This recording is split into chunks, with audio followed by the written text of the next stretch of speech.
Hi guys, and welcome to part two, our second installment of our special pre-Pesach series, Leshana Haba B'Yerushalayim, Pesach in the Beit HaMikdash. In part one, we talked about three aspects of the great mitzvah of Aliyah L'Regel, of going up to visit the Beit HaMikdash in Jerusalem for Pesach. One was what the journey to Jerusalem involved and the massive projects of preparation done by Israel's leaders. Number two was the great amount of kindness, of Gemilut Chasadim, that was done between Jews to make the project work, to allow for their goal of everyone to participate together in the mitzvah of Korban Pesach and the unity of the Jewish people through worship of Hashem. And the third aspect was learning about the mitzvah and about the Beit HaMikdash and davening to Hashem, as we say in the davening, Unishalma Parim Sfatenu, that we ask Hashem that our learning about these mitzvot and about the Beit HaMikdash and davening to Hashem should count before Him as if we had actually visited the Beit HaMikdash in Jerusalem, which right now we're not able to do, and as if it counted that we had actually done the mitzvah itself. And now on to part two. So we're going to see these three aspects also today in part two. And we're going to start with an amazing document that we found, which was recorded in Latin originally in a letter by a Roman observer, a non-Jew, who observed the ceremony taking place in Jerusalem, and he writes about it, and I'm going to read to you directly what he writes. Here's the letter about the magnificent ceremony in the Beit HaMikdash on Erev Pesach. The matter of the Korban Pesach, of the Pesach sacrifice, as I saw part of it, and the rest was reported to me, was like this. And when they reached the mountains surrounding Jerusalem, the throngs were so great that you couldn't even see the grass, because the area appeared white from all the sheep's wool. And when the 10th day of Nisan arrived, since on the 14th of the month of Nisan they would bring the sacrifice, on the 10th they would all go out to purchase the sheep for the sacrifice that they call Pesach. And according to the rules of the Jews, when they do this service, one person may not say to his fellow, "Move over," or "Let me pass," even if the last person in line was King David or King Solomon himself. So I asked the Kohanim, the priests, "Isn't this disrespectful?" And they answered, "No, it is to show that there is no haughtiness before God at the time of preparing for His worship, and definitely not during the worship itself. And during those times, they would say, everyone is equal for the good in Hashem's eyes."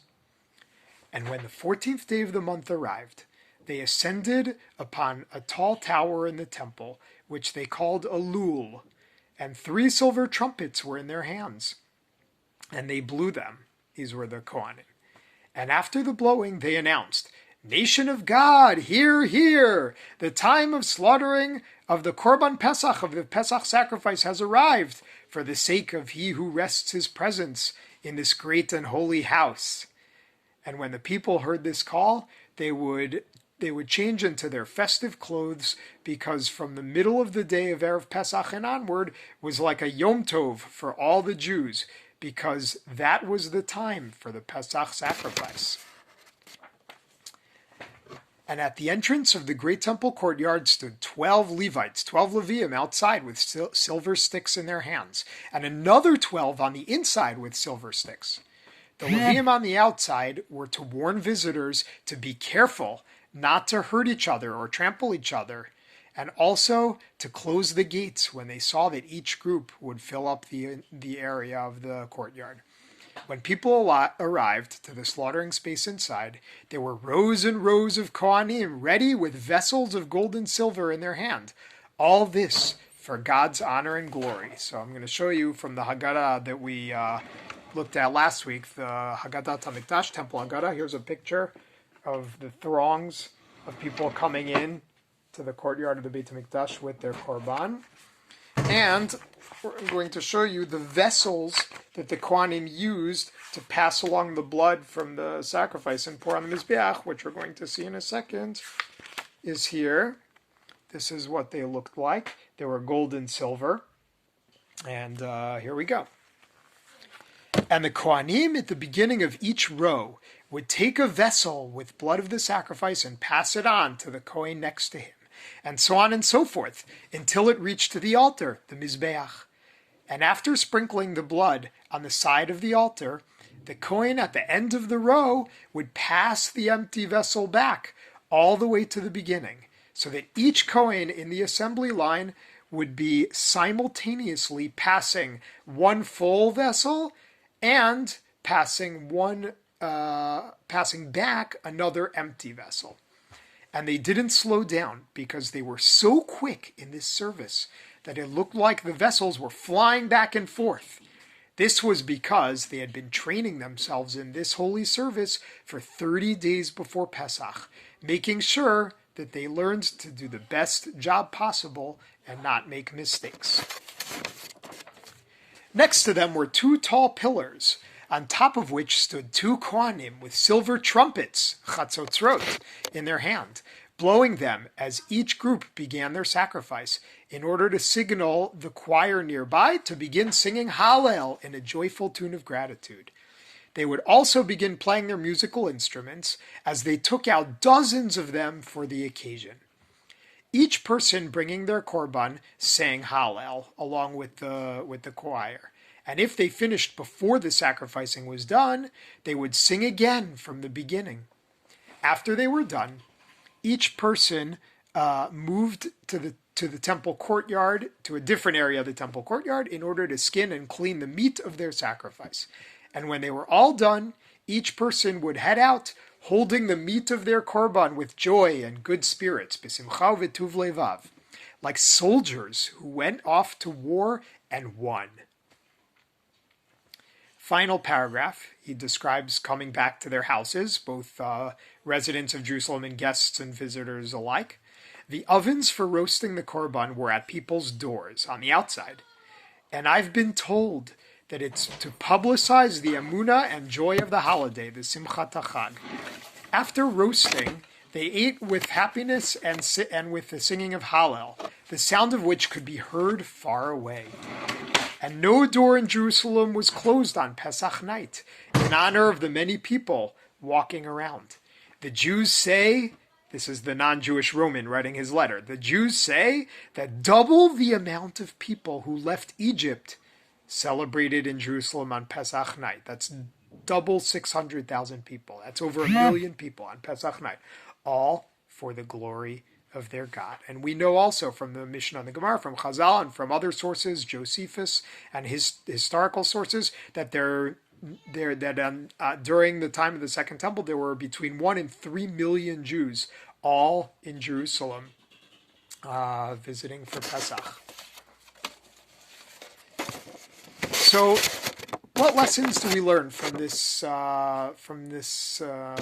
ancient and magnificent description of Pesach in the Beit HaMikdash? Well, we also know from Chazal that it describes that even though it was so crowded with over 1 million people coming to bring their sacrifice and daven in the Beit HaMikdash, it says they were omdim tzfufim umishtachavim revachim, that they would stand crowded, but when they would bow down to Hashem, there would suddenly be a lot of space.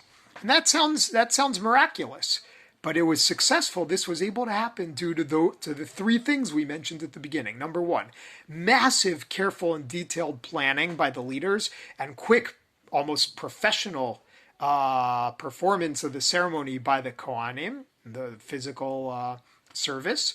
The Gmilut Chasadim, the kindness back and forth between different Jews, especially the hosts living in Jerusalem, putting up guests and helping them eat their Seder on Pesach night. And number three, of course, the Siyata Dishmaya, the help from Hashem, and the tefillot and the kavanah of all the Jews who came, who had in mind to do this mitzvah for God's glory, as the letter describes. So I think we can learn from these lessons for us today, even though we can't go to the temple to do the mitzvah of Korban Pesach, and we can't even go to Jerusalem. We can't even can barely leave our houses themselves. But we're still going to say at the Seder night, Halach Ma'anya, where we say, just like the hosts in Jerusalem at that time with the throngs of visitors, we say, Kol dichvin yetevi echol. Everyone who needs, come and eat. Kol ditzrich yetevi yivsach. Anybody who requires a place to bring their Korban Pesach, their sacrifice, a place to go. We're going to say it too, just like the Jews in Jerusalem. And even, yeah, we're learning Torah before Pesach to my students who are at home. And in this difficult and uncertain time, we're going to try to follow the example of the Jews in the time of the Beit HaMikdash who planned carefully. Right? We have to think about what we're going to talk about at our Seder, prepare the foods, help in the house, maybe plan some activities for Yom Tov and the rest of Pesach during the day. We're going to do our best to display Gemilut Chasadim and think of other Jews, our neighbors, and do kindness for them, even if we can't do it in person. Let's call somebody up who lives alone, who we know, or who might be lonely. Call them before Yom Tov and wish them a Chag Sameach and ask how they're doing and if we can help them with anything. And of course, the third lesson that we mentioned is daven from inside your own home, daven to Hashem together along with Klal Yisrael, even if we're not physically together. We should daven that Hashem should help those who are sick and also help the rest of us to navigate safely through this challenging time. And hopefully looking forward to learning with you again after Pesach. Mirz Hashem, you guys should all have an amazing, amazing Chag. Chag Kasher v'Sameach. Love you guys. Chag Sameach. Bye-bye.